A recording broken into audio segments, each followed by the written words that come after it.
Hello, boys and girls, ladies and gentlemen. This is Nishant Garg, and welcome to another episode of the Nishant Garg Show. This show is about extracting information on mindfulness and personal development. And thank you for listening to this podcast today. As Buddha said, our life is shaped by our mind, for we become what we think. My today's guest is Regena. Regena specializes in helping her students and clients get unstuck and move through fear, supporting them in living more purposefully and passionately. Regena is committed to helping conscious men and women and families achieve the results they wish to acquire. She enjoys collaborating and working with companies that support the same vision and mission, supporting them in shifting their consciousness to create peace no matter what the landscape looks like, and supporting conscious men and women to reclaim their inner peace in all circumstances. So let the episode begin.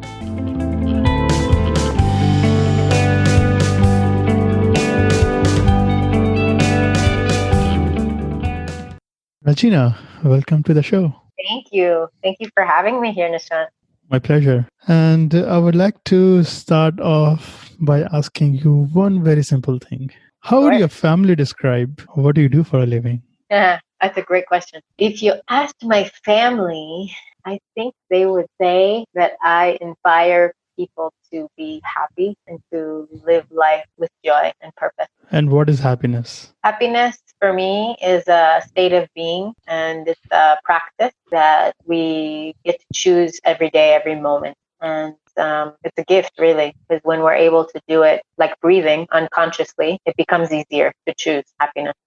That's a great answer. I always struggle with this thing, how to find happiness when things are not going the way we want in our life. So do you have any thoughts or opinion on that?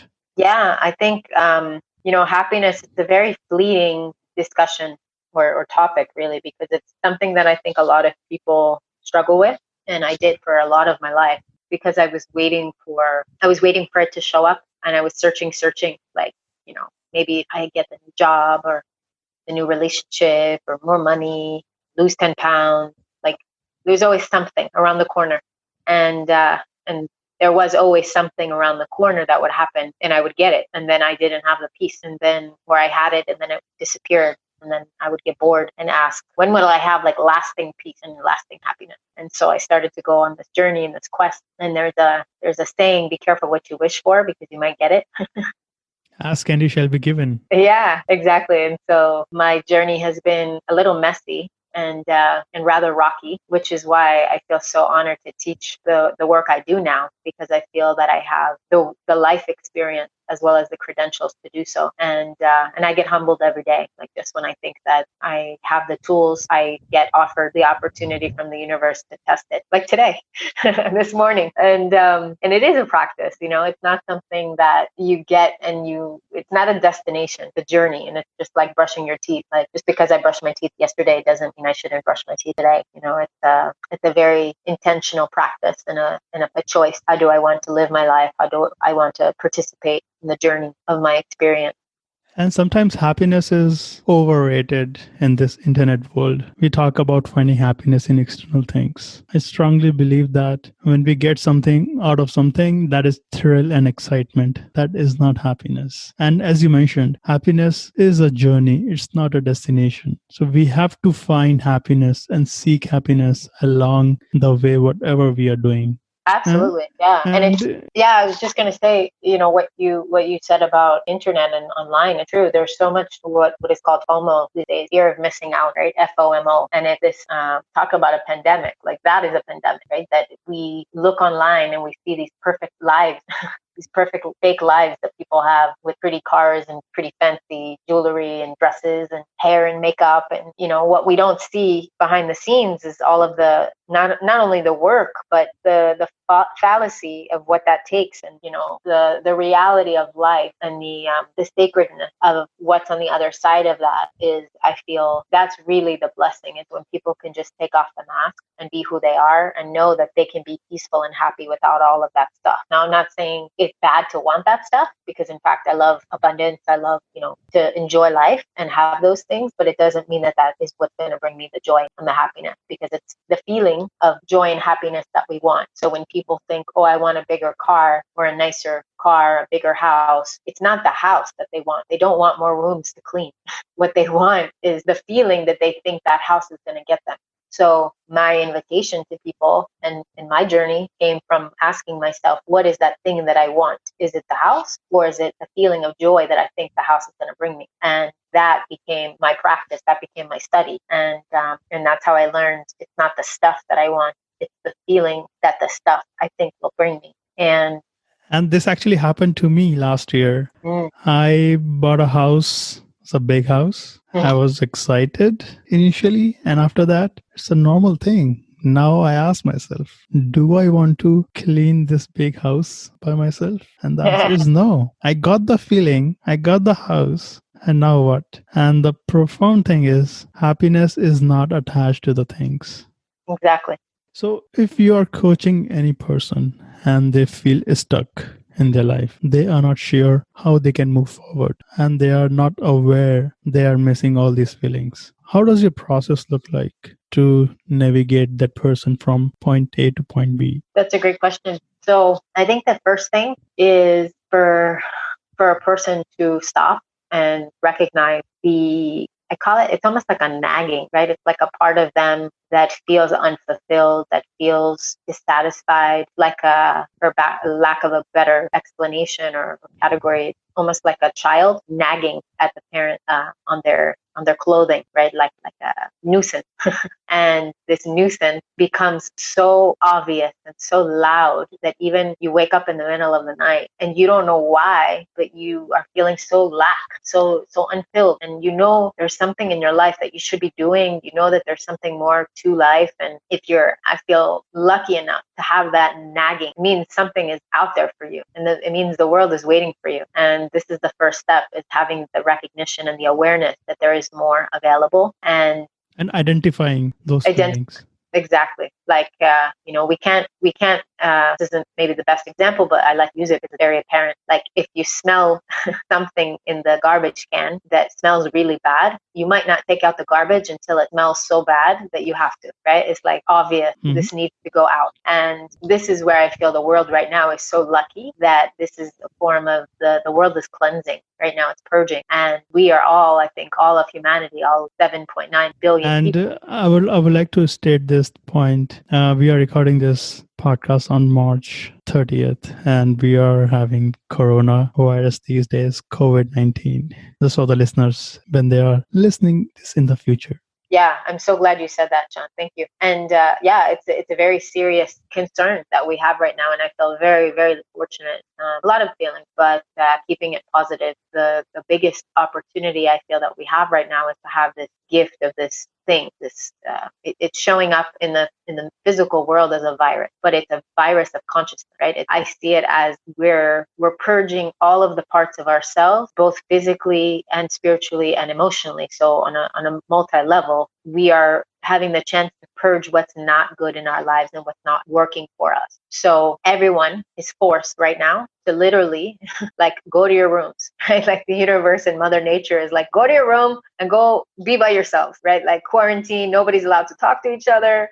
We have to be like separated, right? And in some way, it does one of two things. It either makes people go inward and reflect and rest and take time to reconnect to the things that matter, like family, friends, slow down, or it makes people bitter, right? And it makes them angry. And the only way to transform the anger is to see it, to recognize it. So same like taking out the garbage. If you don't know that you're dissatisfied and that you're unfulfilled, you'll never be fulfilled because there's nothing to change. So in those moments in my life, which wasn't so long ago, it was about 7 years ago, I had a very intense depression episode, and it lasted about 9 months. And I didn't want to take medicine, and I was very stubborn. And different people have different methods, and I have no issue with medicine. I think if it's the right method for someone, they should do that. And sometimes you have to. For me, at the time, I didn't want to, and I'm glad I did. It was the right choice for me. And I ended up getting through it, and I went on an amazing journey. I moved cross country, looking for the inner peace, looking for the fulfillment. And I was fortunate enough that I lived in an ashram, which is a spiritual community. Where was it? It was in Montana.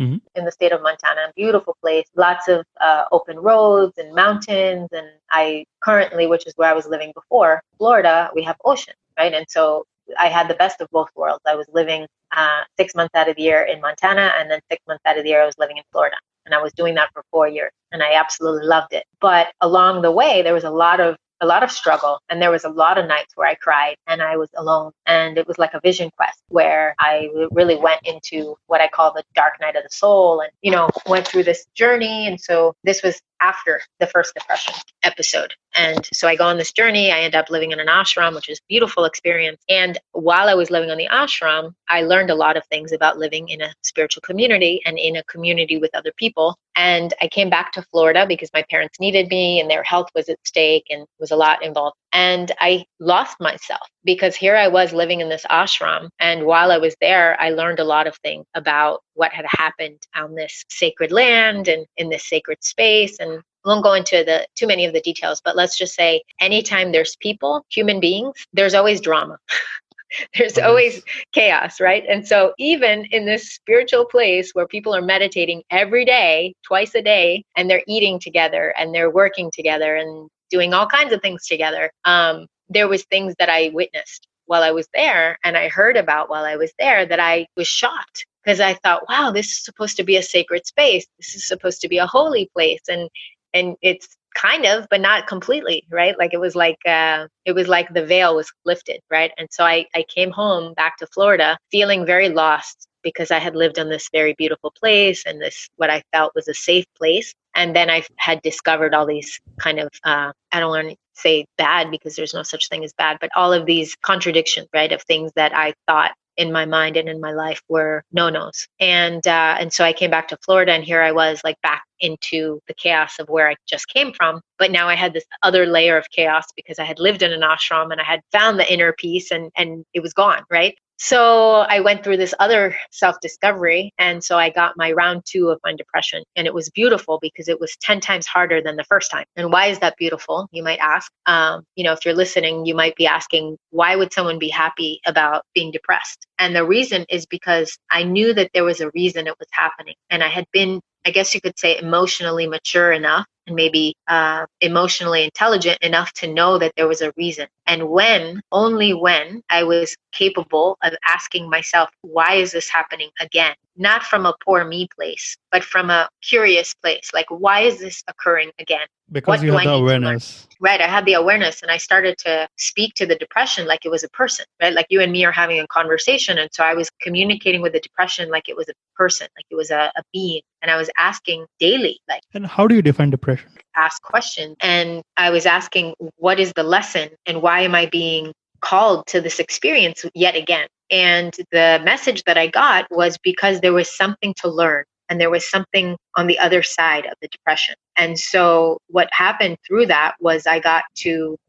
experience the depth of not just the actual depression, but the actual reason behind it was to feel the darkness, to feel the awareness of what it felt like to be so unfulfilled and so lost that now knowing A, that I got through it, and B, that my life was of purpose and my life was meaningful, and that I didn't need to, to be very, very candid, like I didn't want to be alive anymore. I wanted to end my life. And I didn't, obviously, because I knew better. And I knew that my mind wasn't at that time, wasn't fully, we'll say well, right? Because if a person is that unhappy, they are trying to find a solution to a temporary problem. And unfortunately, suicide is not something that you can't take it back, right? If someone is successful at it, they've succeeded and they will not live to tell about it. So I knew I was mature and smart enough to know that it was a temporary problem. And if it was happening a second time, that there was an opportunity, there was a gift at the end. And I had to be strong enough to get the help I needed, which is what I did. And I hired a coach. I changed my food habits. I took vitamins. I exercised. I did all the things that I knew I needed to do. And I took care of myself. And I didn't actually work much that year because I couldn't. I just couldn't focus. So it was painful and it was really intense. And I'm so glad it happened, because now I'm here to tell about it. And now I can actually, from a place of confidence and true delight, I can share my story of how I went from that to faith and confidence and a miracle of knowing my worth and knowing that we are all here on this planet because we are worthy. And those that are listening that may have ever experienced that feeling of wanting to leave or know somebody who's taken their own life, I feel like it's our opportunity to connect at such a level, because I imagine out of the 7.9 billion people that are on this planet, there's a few that could resonate with it. And yeah, definitely. Thanks for sharing your story.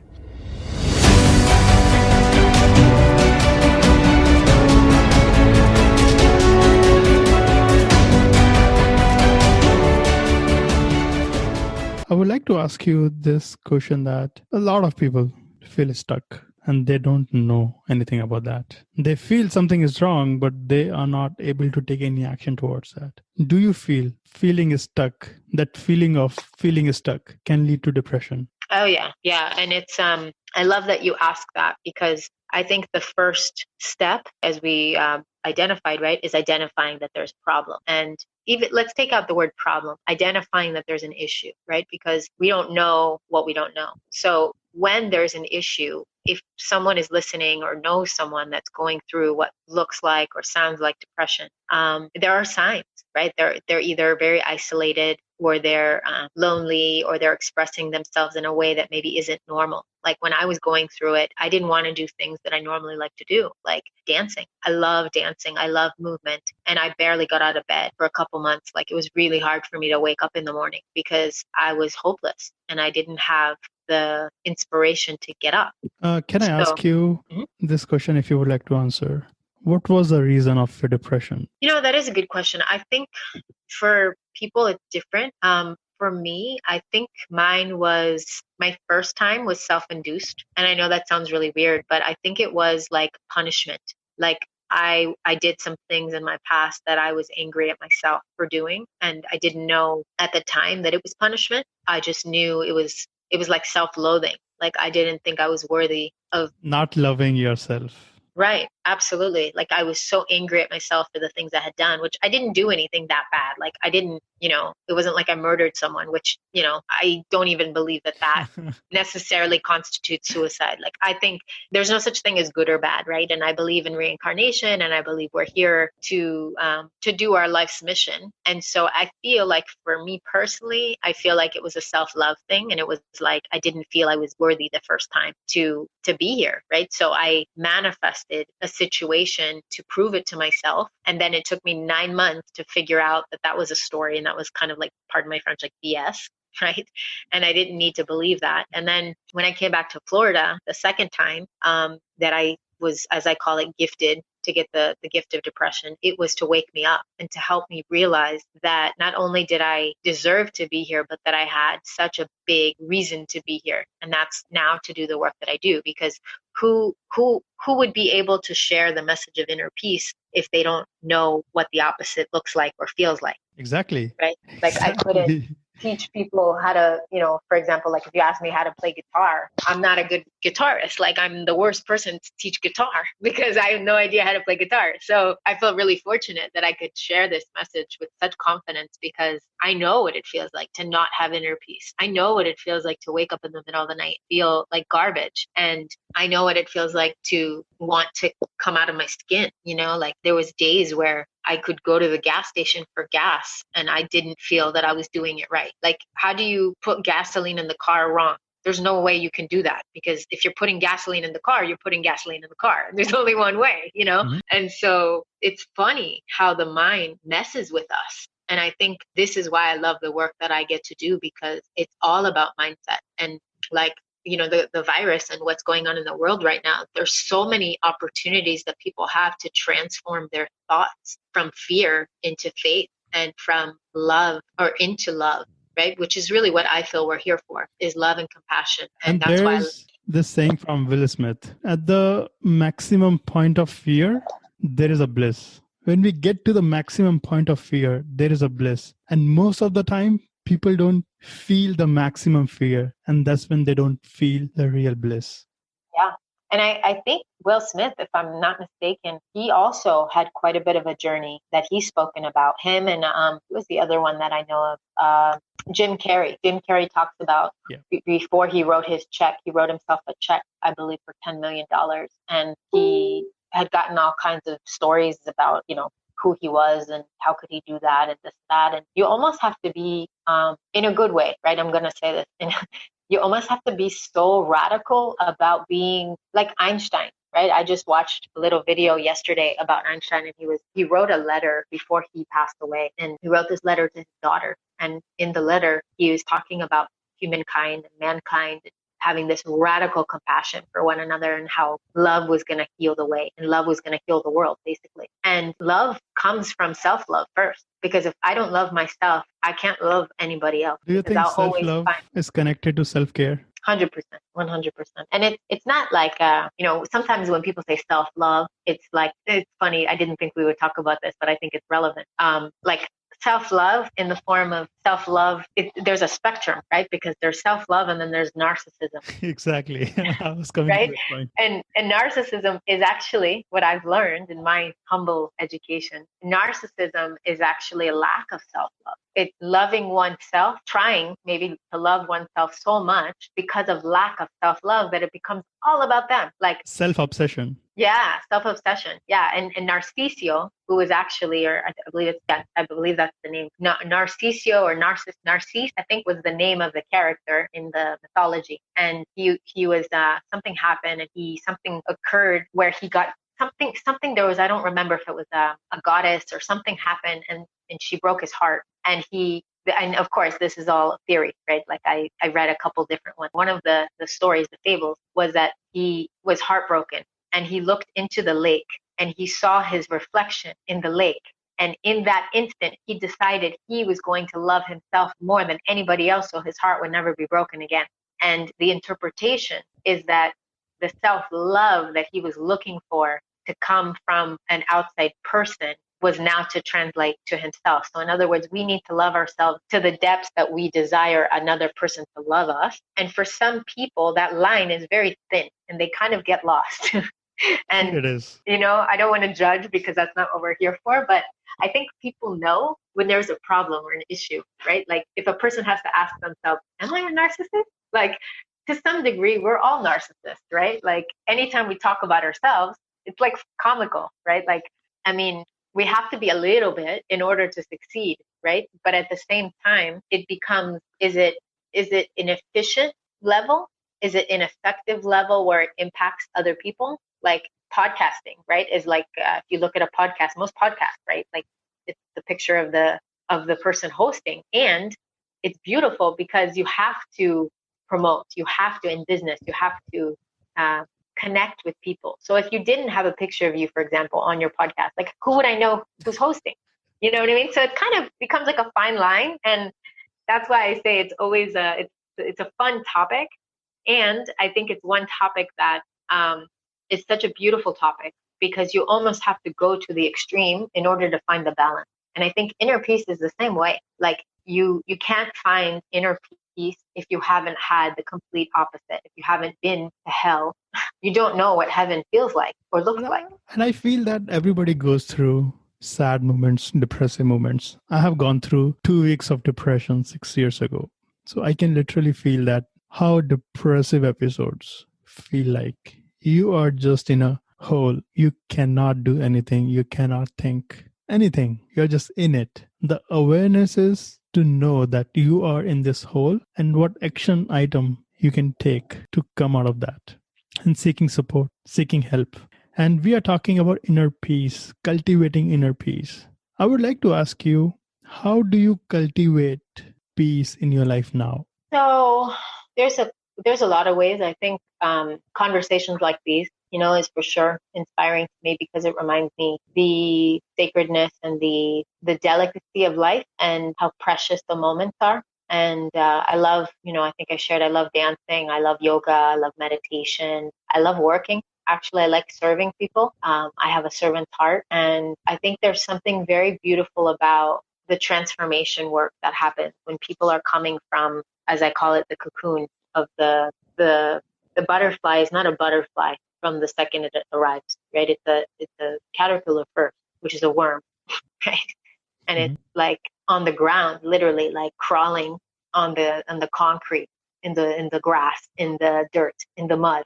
And just like the lotus flower, it has to transform and it has to bloom. And so like the process of a butterfly transforming from a caterpillar into a butterfly is actually a very violent experience. If you look at the process and the journey, although it's very brief and actually only takes, I believe, a couple of days to become a butterfly, it's not a pretty sight.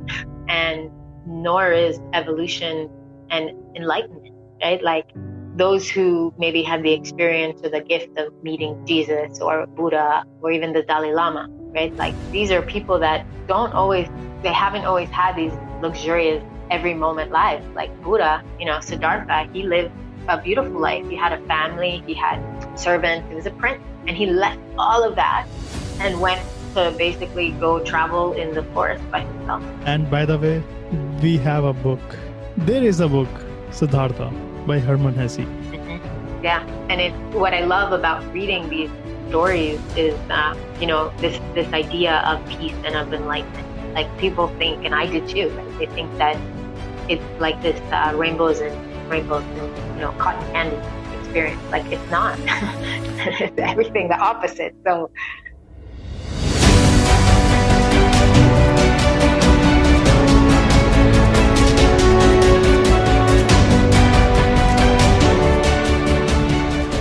And enlightenment is something we cannot see. So how can we understand enlightenment? well, I think that's a good question. I think it's like it kind of sounds funny to say this, but it's like a haircut, right? Like if someone says to me like, "Hey, can you explain it to me?" Right? Like I can't really do a haircut over the phone because it's like an experience, right? It's an experiential thing. So if someone asks, "How do you experience or how do you explain enlightenment?" Like you just have to do it. You have to experience it, and everybody's journey is different. And so the inner peace revolution journey, as I call it, is the same thing. It's not something that I can say to someone, "Here, take this pill and call me in the morning." Like I have no idea what someone's journey is going to look like, but I do know that as a facilitator and as a coach myself and as a human, I can hold someone's hand and I can say to them, "You're on the right path," or "You might want to redirect." And a lot like you, Nishant, like the work that you do, which is to me very inspiring and it's very profound, is connecting with people of all shapes and sizes and cultures and saying to them like, "Hey, we're all in this together." And one of the reasons what drew me to you was and to say yes to communicating and being on the show is, how do we support each other as a global family? Like it doesn't matter if we're in the US or we're in Africa or we're in the UK or China. Like we are all one people, one race, one humanity. And it's beautiful what's happening right now in the world because people are having to recognize that we are all the same, and it doesn't matter what country you live in. Everybody's experiencing some changes and some shifts and becoming more humble to the conversation of humanity and to choosing how do we want to live in the world, because I can't tell somebody that their process is wrong. I can just say to them, is it working for you? And that's what I kept asking myself, was how do I feel knowing that this gnawing, so to speak, this nagging in my heart was showing up as disconnection and dis-ease, really, like a dissatisfaction, because I knew there was more. And if someone's listening and they're experiencing that, like good, like that's a good sign. That means you're on the path, like keep going, And when you're on the path, you just know it. When you're on the path of enlightenment, you just know it that you are on a path of enlightenment. You cannot name it. You cannot define it. It's like happiness. You just experience that.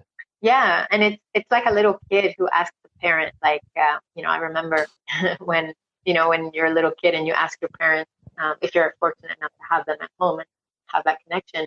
I think everyone at some point in their life has asked, what does love feel like? How do you know when you're in love? And this is the same as like enlightenment and peace, right? How do you know? You just know. It's like you woke. And to know that you are at peace, what practices would you recommend to somebody if they really want to feel at peace? They know that they are not calm, they don't have inner peace. What would you recommend them? Tangible practices they can take away from this podcast. That's a good question. So there's a couple things. I think the first one is mindfulness. So being aware and being mindful of what feels good and what doesn't. And that takes practice, right? Like feeling a person's body, like if something is said, right? And somebody, let's say you're in a conversation with a family member or a friend, or even, your boss, right? And they say something and you're like, oh, that doesn't feel very good. Like where in your body does it not feel good? Do you get a knot in your stomach? Do you get a lump in your throat? Do you get a headache, right? And allowing the body to communicate, because I believe the body speaks to us and the body gives us signs.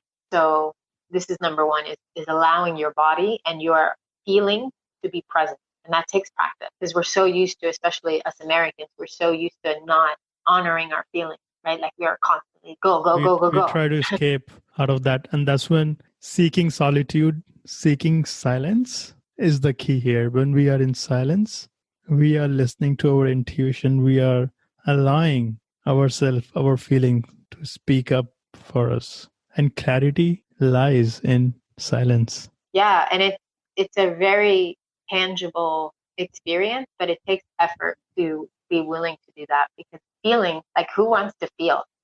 Right? Like, I don't, even with all the knowledge and the experience and all of the stuff that I have, I'm human and I don't want to be told what to do.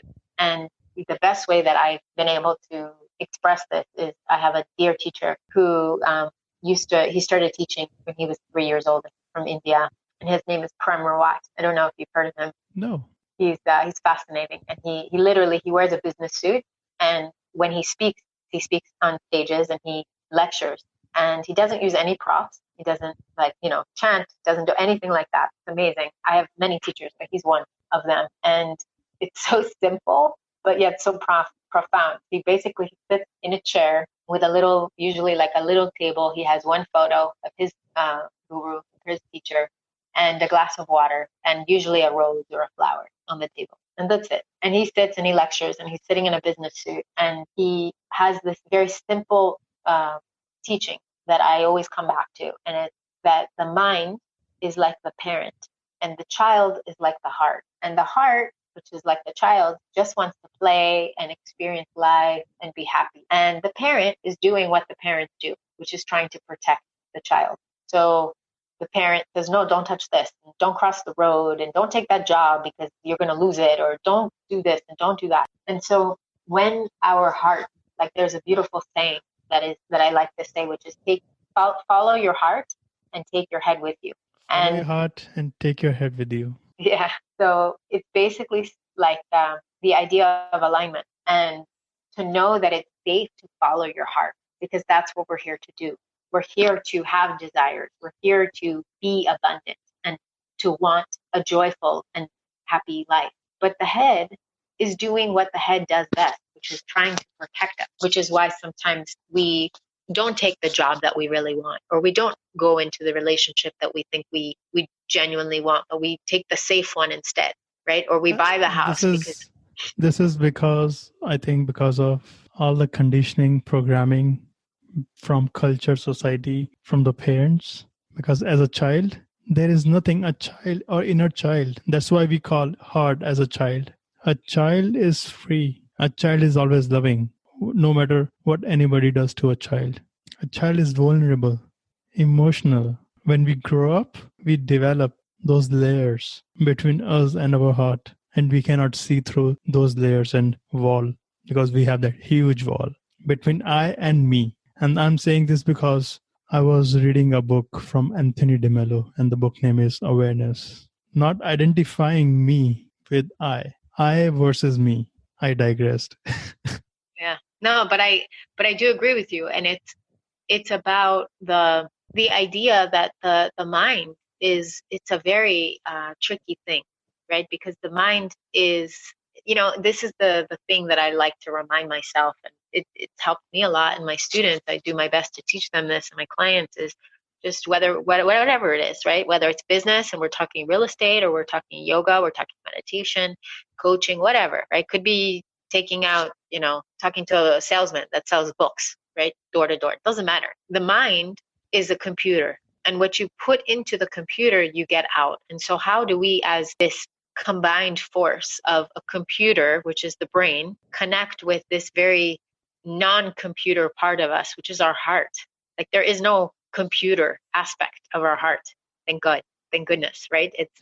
It's a very we're lucky like that, right? We have this very systematic and methodical process of evolution and of life where we work, we get up in the morning, we go to work, we come home, whether you have kids or not have kids, like there's this process, right? And people live all these years, 40, 50, 60, 90, 80, 100 years. And it can go in a split second. Like look how fascinating our lives have shifted in less than 30 days, right? Where 30 days ago, I probably wouldn't have communicated with you because I didn't know what I know now. And likewise, right? Like we meet the people that we meet when we need them and when it's time. And I think anyone who's listening to this is listening because you are called to this conversation, to this message, and to the opportunity and the possibility of something bigger and better. And it's also, I think, I don't like to use the word responsibility, but it really is, right? Why is that? Well, I think partly because when we hear the word responsibility, we feel like there's like a obligation, right? Like it's by using the word responsibility or obligation, it becomes less of a choice, right? It's like, if I don't do it, shame on me. But the truth is yeah, shame on me, right? Like just before our call, I was on with another gentleman, and I think I was sharing with you, I didn't give you the details, but he is blind, and he literally is called the Blind Blogger, and he has a podcast, and his name of his podcast, guess what the name is? What is that? It's called What's Your Excuse? What's your excuse? Like that's the name of his podcast. And what I love about that is like really, like, what is your excuse? Like, if I don't do my life's work, like I'm physically healthy, knock on wood. I have lungs that work. I have feet that work. I have arms and legs, like fortunate, right? I have nose and mouth and ears, and I have all the aspects, right? If a man who doesn't have eyesight can figure out how to engineer and work a podcast every week and have episodes, whether it's once a month or every 6 months or every week, I don't know because I haven't checked his schedule, but I know he's busy, right?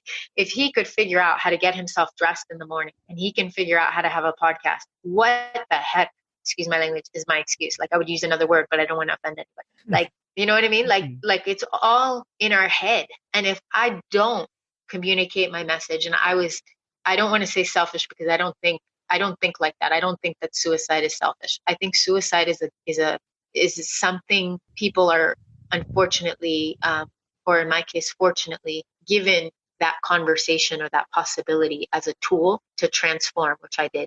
And some people don't. But if somebody's listening to this and they have that deep burning desire to do more in their life, it's because that deep burning desire needs to be fulfilled. Like that position in the universe needs to be filled. The world needs that.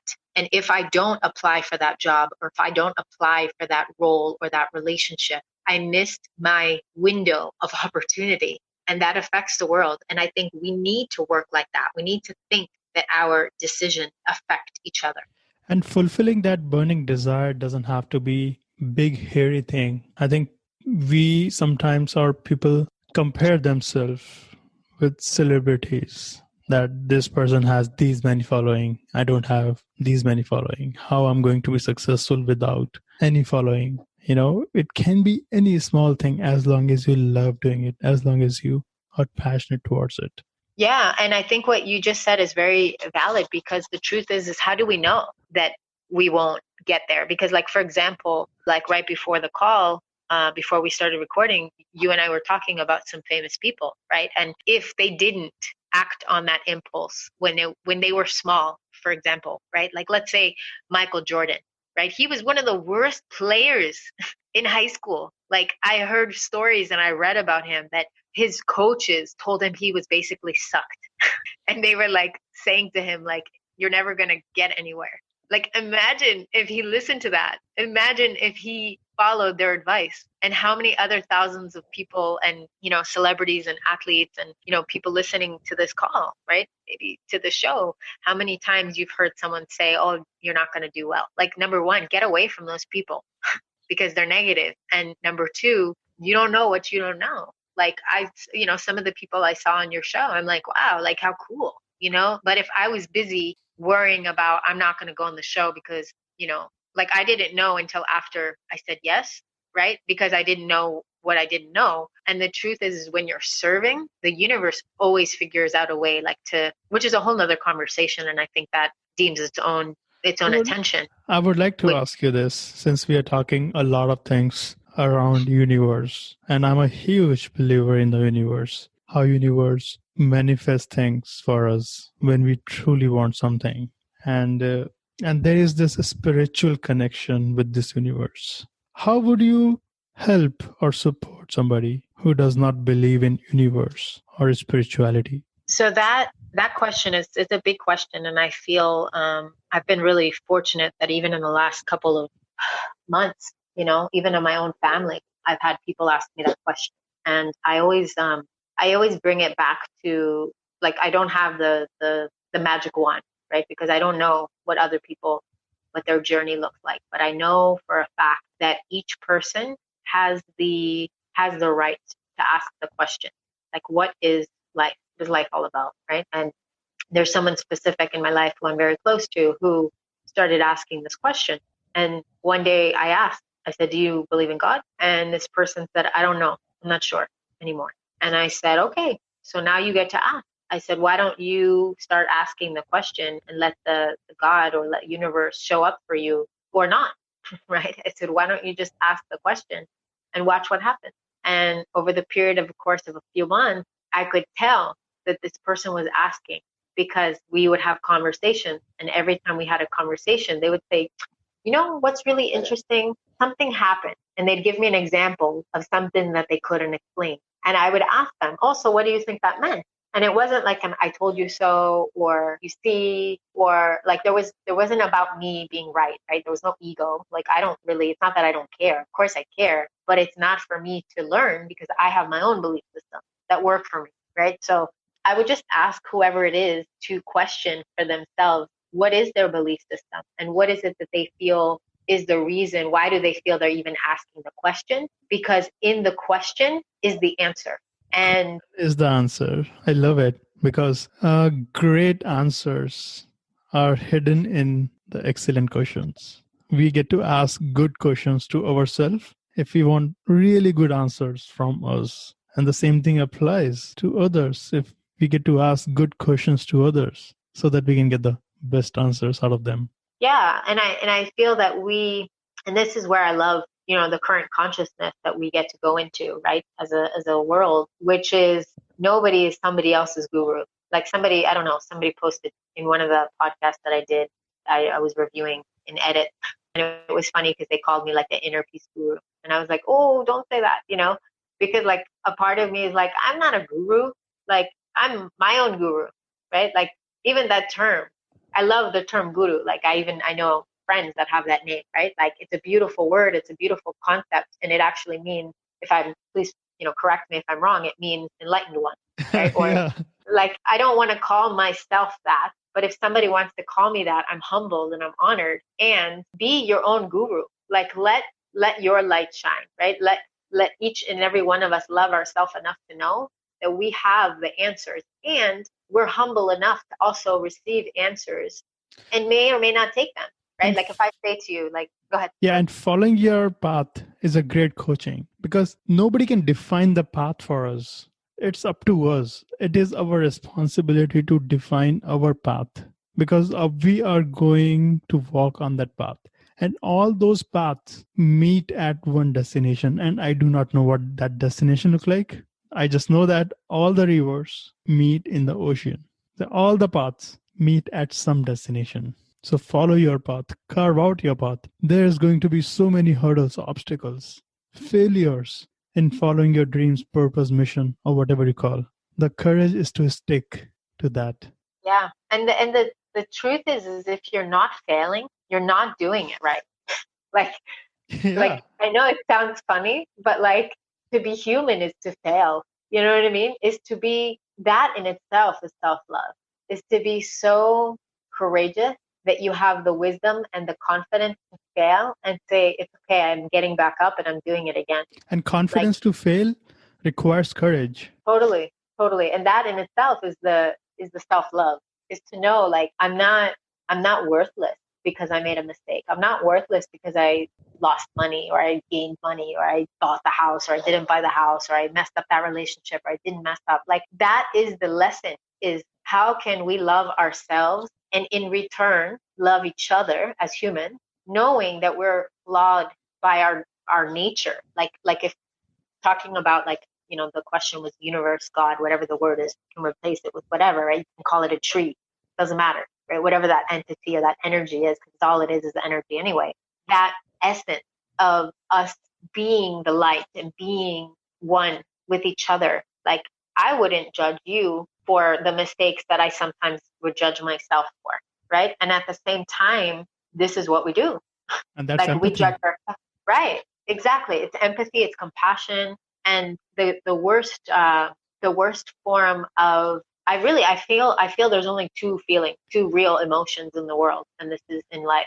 And I am the real example of that. I can give a small example from this podcasting. Yeah, I started this podcast in January of this year. My goal was to have 5 podcasts before I quit. And on my first podcast, I didn't know what the heck I was doing. My hands were shaking. My voice was trembling. I didn't know what I was doing. My goal was to hit 5 before I quit.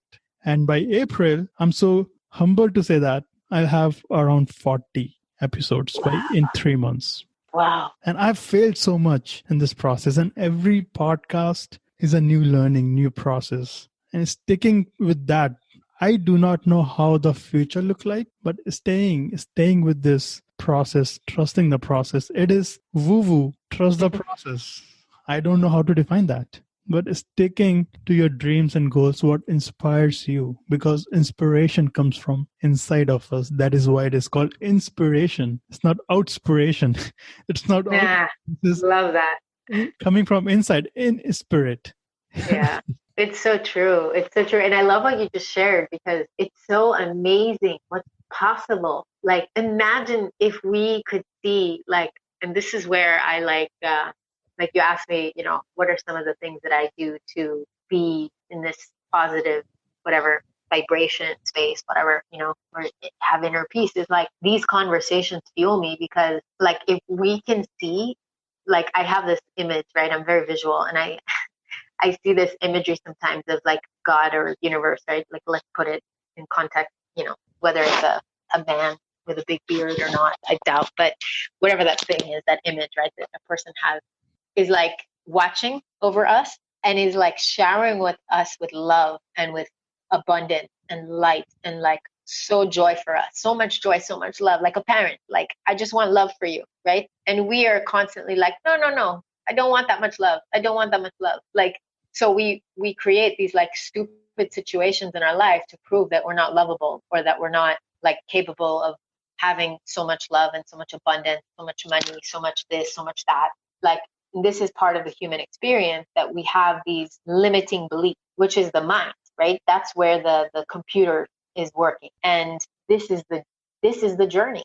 If we didn't have this, we would be bored out of our mind, like, and to show what's possible. Like, look, you had a goal of 5 in less than 6 months, and you've done 40. 3 months. 3 months. Like, amazing, like, absolutely amazing and stunning and inspiring, and, like, holy cow, like, you could teach me how to do it. Like, it's so cool. Like, we have so much available. And this is the part when they say, I've heard in studies, they've said that the human race, right? We only use 10% of our brain. I think Einstein said that. Like, it's like, wow. Like, imagine if we used 15%. You know what I mean? Like, the possibilities are infinite. And this is where I think we have such a gift right now in this time of our life, where the universe is paused, and the planet, maybe not the universe, but the planet is taking a breath. Like, it's beautiful. It's beautiful. And it's at the same time, it's birthing, right? Like, it's a violent process. People are passing, people are dying, people are sick, right? The banking system's about to change. Like, people are not making money. Like, everything's unpaused. The stores are closed, and not every store, but only the necessities. Like, in some way, it's very daunting, so drastic. It's so out of the ordinary that it's almost like out of a movie. Like I laughed the last couple weeks because I'm like, oh my God, like we have all these movies, like talk about like Will Smith, you were talking about him, like all these movies that were made, like Independence Day and Armageddon, and, Men in Black, The Matrix, like all of these movies. Like where did these movies come from? Where did these thoughts come from? And now it's happening, right? Like it's not a coincidence. And for creative thoughts to nourish, we get to seek silence. Exactly.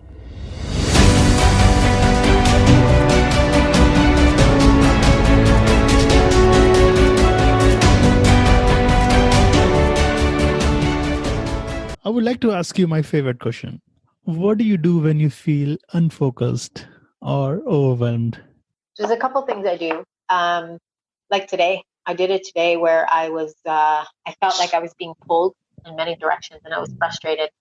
I was on the phone with the bank and I was like noticing something going on with the bank and they made a mistake. And I was like, I didn't have time for this in my schedule, And here I am, the inner peace, quote unquote, guru, as someone called me today and I'm cracking up because I'm like, I don't want to be the guru, And so I laughed and I thought to myself, wow, here's an opportunity to practice, right? The inner peace journey. So I paused, I got done what I needed to do with the bank, which is a beautiful process. And I practiced what I teach, which is I stopped, I made a choice and asked myself, how do I want to feel right now? Do I want to be frustrated or do I want to be happy?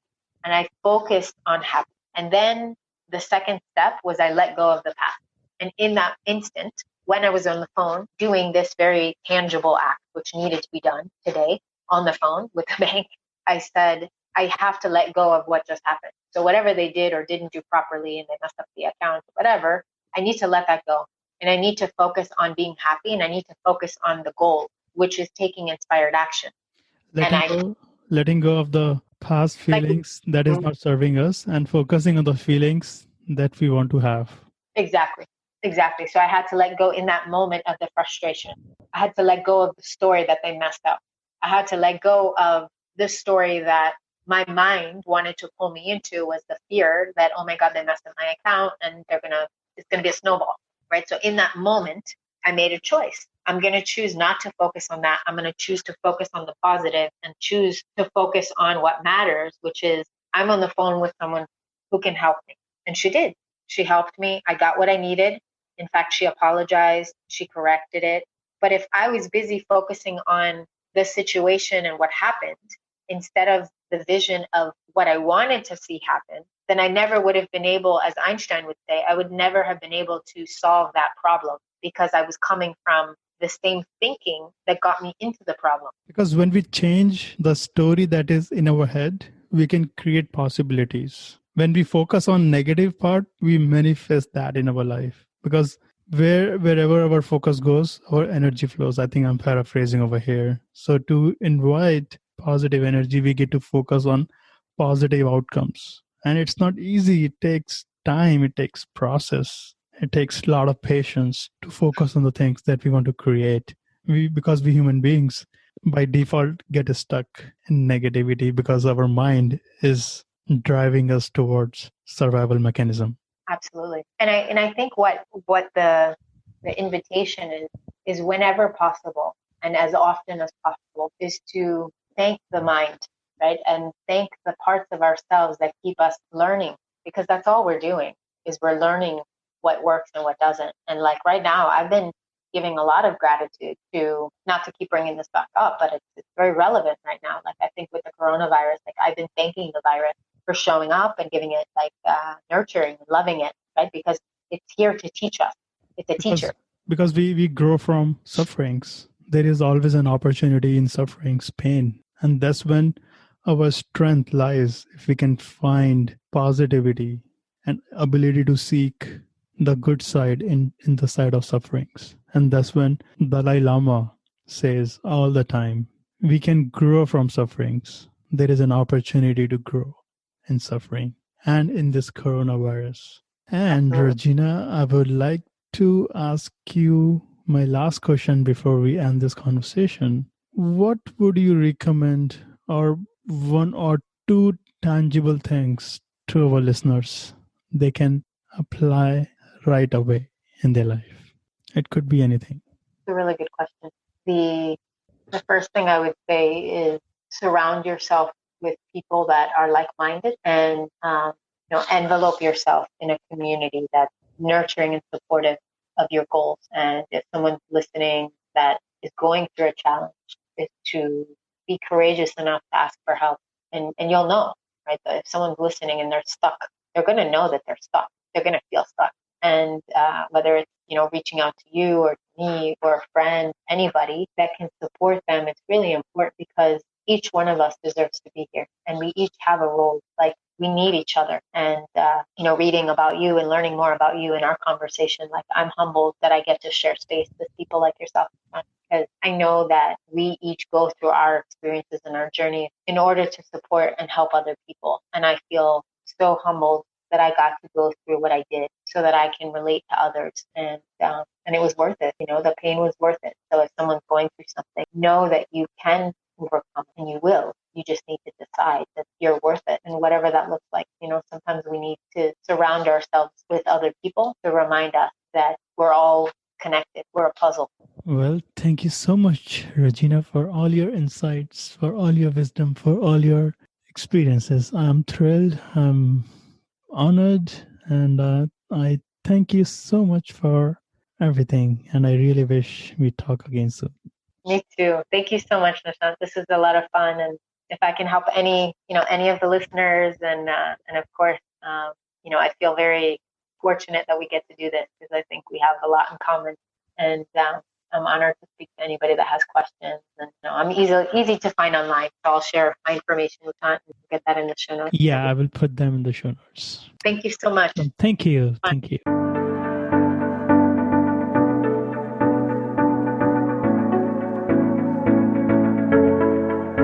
I hope you enjoyed this episode. I hope you learned from this episode that you can apply in your life. If you did enjoy this, please subscribe to the podcast, The Nishant Garg Show, on Apple Podcasts, and leave reviews. Also, you can make an impact in someone else's life by sharing this podcast episode. When you share this, you can transform someone else's life. I'm so grateful that we got Regina on this podcast and share her message with the world. So please spread the message everywhere. As Buddha said, our life is shaped by our mind, for we become what we